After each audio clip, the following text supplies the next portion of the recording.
Livro de Atos, capítulo 2, os 2 versículos. E por incrível que pareça, eu abrindo a minha Bíblia aqui, tem uma cópia de um hino aqui, talvez muito antigo, talvez só os mais, de 40 anos atrás, vai lembrar. Um hino bem conhecido, não vou cantar não, só a introdução para outros cantantes. Desejo no Natal,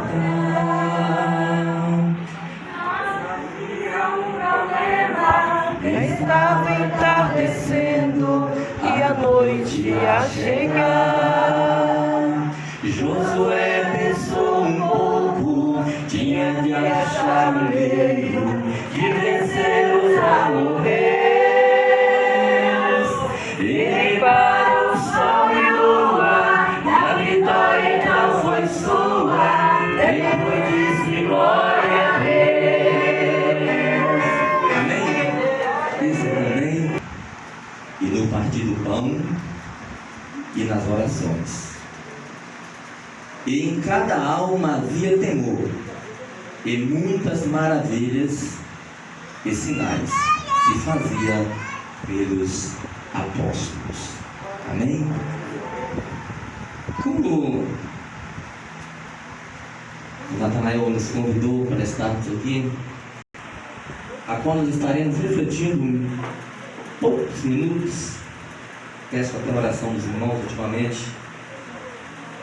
Não tenho tido muita dificuldade de falar por questões, a garganta não tem ajudado.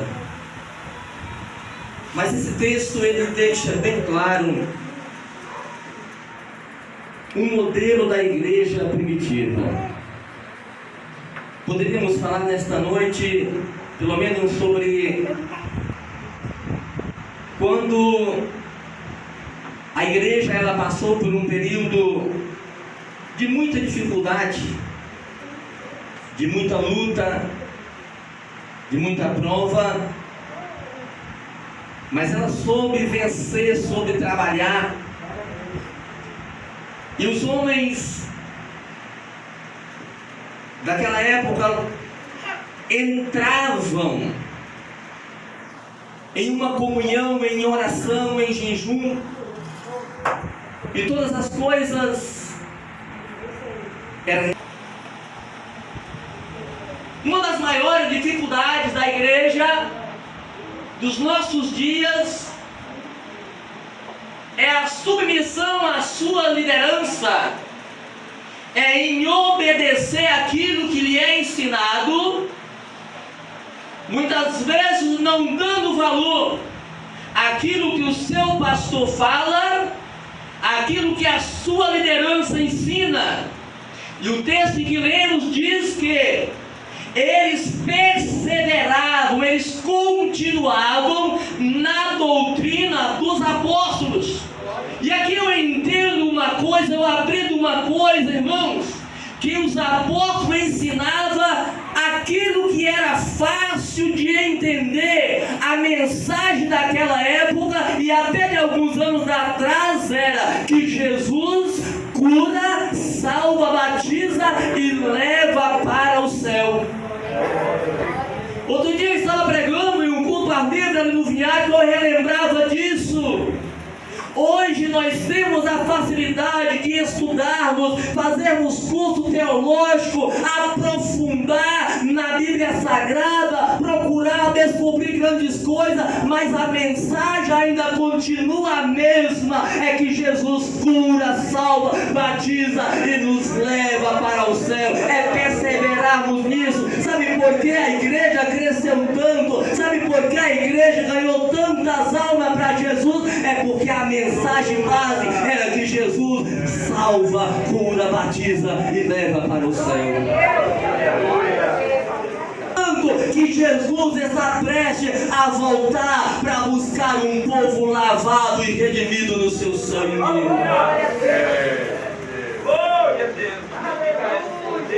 Aplicar a doutrina, aplicar o ensinamento hoje está difícil.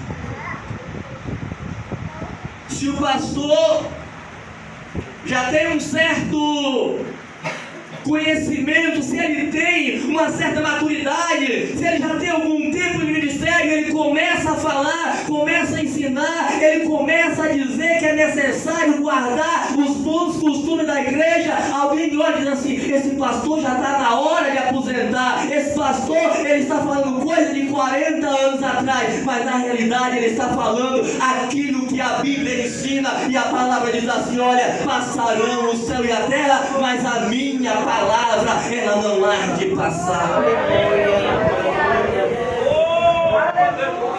Como é difícil hoje vemos alguém se levantar com tanta facilidade contra aquilo que o pastor fala, contra aquilo que o pastor ensina. E a igreja primitiva, ela cresceu. A Bíblia diz que eles obedeciam, eles perseveravam naquilo que os apóstolos ensinavam. O primeiro pilar da igreja, primeira base da igreja naquela ocasião, era obedecer os ensinamentos que lhe era oferecido. Acredito que aqui não, mas uma das maiores dificuldades de um pastor hoje é levar os membros ao culto de ensinamento. Chega domingo, a igreja está cheia. Chega domingo, a igreja está florida. Mas quando é no culto de ensinamento, onde é aplicada a doutrina, muitas vezes é um grupo pequeno, é um grupo que não quer ser submisso ao pastor, aquilo que está ensinando, fica em casa, não vem aprender e depois fica falando por fora. Irmão, deixa eu te dar um conselho nesta noite, um conselho diretamente de Deus para o seu coração. Você quer crescer, você quer ir morar no céu, guarde os ensinamentos da palavra do Senhor, guarda aquilo que o seu líder lhe tem ensinado. Sabe por quê? Porque Jesus vai vir um dia para buscar um povo lavado, redimido no seu precioso sangue.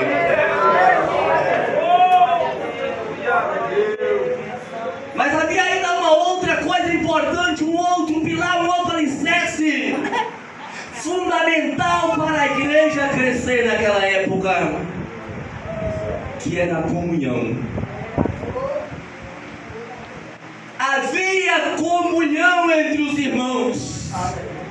Um dizia glória a Deus, outro dizia aleluia, o outro dizia Jesus está falando, o outro dizia amém. Havia comunhão, havia uma ligação entre um outro, havia uma união entre os irmãos. E não tem nada, irmão, que impede a obra do Senhor crescer do que uma igreja dividida, uma igreja desunida. Ela não cresce, ela não vai à frente. Mas quando todos nós unimos em comunhão na presença do Senhor, não há quem pode parar a marcha da igreja, porque se o adversário não sair da frente, ela passa por cima, porque a igreja está unida.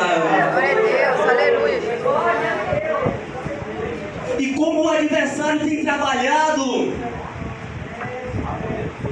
para lançar no meio da igreja do Senhor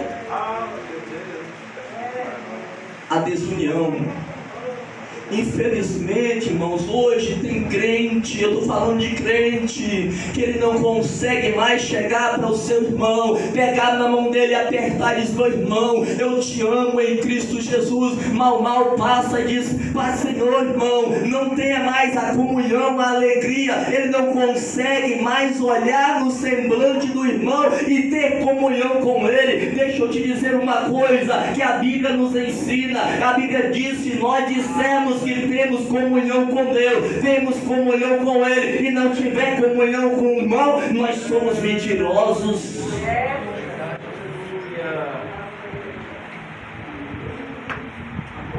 Há um tempo atrás, uns 4 anos atrás, eu tive uma experiência muito grande com Deus. Eu havia deitado e de repente chegou-se um varão perto de mim e disse assim: fala para a minha igreja sobre o milagre do perdão. E eu assustei com aquela palavra, e o semblante dele, pastor Boni, não estava legal não, ele estava como se estivesse com raiva. E eu pegava a Bíblia, olhava, e não encontrava aquilo que era para mim falar para a igreja. E quando foi um certo dia, eu cheguei no serviço e Deus abriu. Eu passava na sala diante da Bíblia e eu olhava para a Bíblia e dizia: é agora que eu vou te dar a palavra que tu tens que falar para a minha igreja. Irmãos, o pecado, a falta de perdão está matando muito crente, está matando muito irmão. E sabe o que a revista Veja publicou? É uma revista que não é cristã, mas ela publicou há muito tempo atrás uma mensagem dizendo o seguinte: que o perdão faz bem para a saúde. O perdão faz bem para a saúde. E ele dizia o seguinte: houve uma pesquisa que dizia que aquele que não consegue perdoar, ele está mais propício a ter enfermidades como câncer, como problemas de estômagos e muitos outros problemas. Quem não consegue perdoar. Aí eu fui para a Bíblia Sagrada e pude entender que a falta de perdão, a falta de comunhão, ela atinge as três áreas da nossa vida. Ela atinge o nosso corpo, a nossa alma e o nosso espírito. Porque se eu não consigo ter comunhão, se eu não consigo perdoar, a ciência me mostra que eu vou adoecer fisicamente. E se eu não tenho comunhão com meu irmão, a minha comunhão com Deus está interrompida. A minha alma vai sofrer. E automaticamente o meu espírito também sentirá a ausência de Deus, que é o Espírito Santo. Ele não vai comunicar, ele não vai falar com o espírito que está contaminado. A igreja do Senhor, ela precisa ter comunhão, ela precisa ter união para que ela possa crescer. É por isso que o salmista olha e diz assim: olha quão bom e quão suave é que os irmãos vivam em união. Glória a Deus. Outro dia eu estava dando um ensinamento e nós fizemos ali uma comparação. Quem aqui já brincou na escola com aquela questão do cabo de guerra? Colocava-se uma corda, colocava 5 pessoas de um lado, 5 de outro, e ia puxar, fazia um risco no meio e puxar. Um puxava para lá, um puxava para cá, e ninguém queria deixar que ultrapassasse o risco porque perdia. Irmãos, isso lá era uma brincadeira, mas hoje, infelizmente, na igreja está havendo muito isso. O pastor quer uma coisa, o obreiro quer uma coisa, mas aí tem um outro grupo que quer diferente. Ah, não vou aprovar, isso não vai dar certo. Um puxa para um lado, um puxa para outro. Para Jesus Cristo, o autor e consumador da nossa fé, não tem nada que resista à igreja do Senhor. Glória a Deus.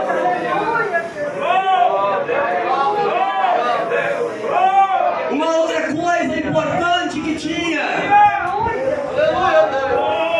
era que a igreja estava unida, até mesmo no partir do pão. Nós vivemos, irmãos, uns dias de muito individualismo. Nós pensamos somente em nós mesmos. Muitas vezes alguém está numa prova danada em casa. Está faltando arroz, está faltando feijão. E aí nós vamos na casa do irmão, vamos lá na casa do irmão visitar. E chega lá, nós reunimos os irmãos e fazemos aquela oração bela. Deus, abre as portas. Senhor, tu sabes, Senhor, que o teu servo está passando necessidade. Mas muitas vezes aquele irmão nem está tanto carecendo da oração, ele está carecendo de feijão. E eu não levei, eu tinha na minha casa e não levei para ele, não ajudei ele no partir do pão. Eu vou para minha casa, faço lá aquela mesa farta, me farto daquilo ali, mas o meu irmão ficou em casa passando necessidade. Eu me lembro, a igreja, irmãos, ela ainda tem um amor muito grande, incomparável.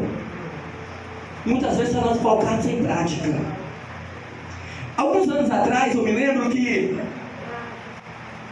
nós estávamos ali no viático, era uma virada de ano, e nós estávamos numa fartura ali de fruta, de bolo, de doce, e eu olhei aquela mesa farta, e eu disse para minha esposa: nós temos uma congregação nossa aqui pertinho, aqui em Taquara, em que os irmãos estão trazendo o pão de cada dia. Quando fechou a usina em Cristal, aquele lugar passou por um processo de dificuldade muito grande. E eu toquei no meu coração, falei com o pastor Chagas, chamei alguns irmãos, e nós levantamos uma campanha para fazermos a cesta básica. Nós levantamos, eu não me lembro quantas cestas, mas foi muitas cestas básicas, e nós fomos até aquela congregação, o pastor Chagas até aquela congregação, e levou aquelas cestas básicas para aqueles irmãos. Irmãos, vocês precisam de ver o semblante daqueles irmãos a receberem aquela cesta básica. Muitas vezes está faltando isso em nossas vidas, na igreja do Senhor, nos nossos dias. Não estamos olhando para o irmão, o que ele está passando, e alguém até diz assim: é problema dele, ele que se vira. Mas onde está a comunhão? Onde está a união que tanto nós pregamos? Que coisas tão maravilhosas que a palavra nos ensina. Sabe por quê? Porque é mandamento, é ordenança do Senhor, para que nós nos unimos, para que possamos ver cada irmão com seu semblante alegre, glorificando o Senhor. O nosso tempo já esgotou, mas ainda tem aqui algo que foi e sempre será uma das armas mais importantes da igreja, que é a oração. Queridos, não tem nada mais poderoso do que a oração de um justo, porque Tiago ele diz o seguinte, que a oração feita pelo justo pode muito em seus efeitos. Nós lemos aqui cantamos aqui o hino nesta noite, que nos dá um exemplo disso, quando Josué estava numa peleja tremenda, a noite estava se aproximando e ele precisava alcançar a vitória, não podia chegar à noite. A Bíblia diz que ele olha para cima e diz: sol, para aí, lua, detém no seu lugar, até que eu alcance a vitória. Não sei como é que você tem agido nos últimos dias, mas deixa eu te dizer ainda, que a oração ainda é a arma mais poderosa que você tem para usar. Aleluia, glória a Deus. Orar hoje, para a nova geração, se tornou coisa difícil. Ficar 30 minutos de joelho é castigo. Acredito que aqui não tem, mas muitas vezes nós dobramos o joelho meia hora para orar. Quando você levanta a oração, já tem um monte de irmãos e irmãs sentados já, porque não aguenta mais ficar 30 minutos ajoelhado. Aí diz: por que Deus não batiza mais com o Espírito Santo como batizava no passado? Por que Deus não está salvando mais como salvava há anos atrás? Sabe por quê? É porque nós não estamos pagando mais o preço da oração. As irmãs e irmãos te agarram no joelho. Aproximadamente 30 anos atrás, os irmãos de Montes deram um castigo tremendo.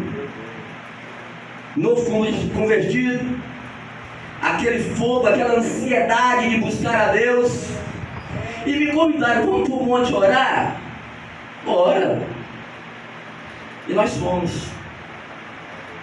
Subimos aquela pedra, Natanael conhece bem, a prédio que foi lá várias vezes, para orar lá em cima.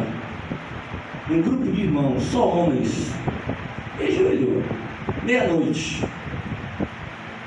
Lá não tem um banquinho para escorar os braços igual aqui. E ajoelhou, e aquele povo vai orando, e foi orando, e não quer levantar, e a gente novo convertido sem querer levantar. E deu 1 hora da manhã, deu 2 horas, deu 3 horas, eu já estava ficando quase sentado no chão. 4 horas da manhã levantaram da oração. Aí eu fui entender o castigo que eles me deram. Ninguém me avisou nada. Lá eles chegaram, cada um esse tipo de chinelo, tirou o chinelo e ajoelhou em cima. E eu ajoelhei na pedra pura. Só, irmãos, que tem uma coisa: naquela época nós vimos Deus realizar milagres. Tudo aquilo que nós colocávamos diante do Senhor, nós recebíamos a bênção, porque nós pagávamos um preço na oração. Orar hoje se tornou coisa difícil. Eu lembro de um testemunho da rainha Elizabeth da Inglaterra, quando ela disse que ela tinha mais medo de um crente de joelho do que Inglaterra, porque ela dizia que a oração feita pelo justo, ela move a mão de Deus, ela quebra a corrente. A Bíblia diz no livro de Atos que a igreja, que Pedro estava preso para ser morto, o que a igreja faz? A igreja não pegou uma espada, a igreja não pegou lança, a igreja não pegou nada de guerra. Ela disse: ei, vamos orar, vamos partir para a oração, porque virá a solução para o nosso irmão Pedro, que está na prova. Irmãos, Pedro estava lá esperando o seu momento, mas a igreja orava ao Senhor, e quando a igreja ora, ela começa a subir aquele cheiro suave e vai até o trono do Senhor.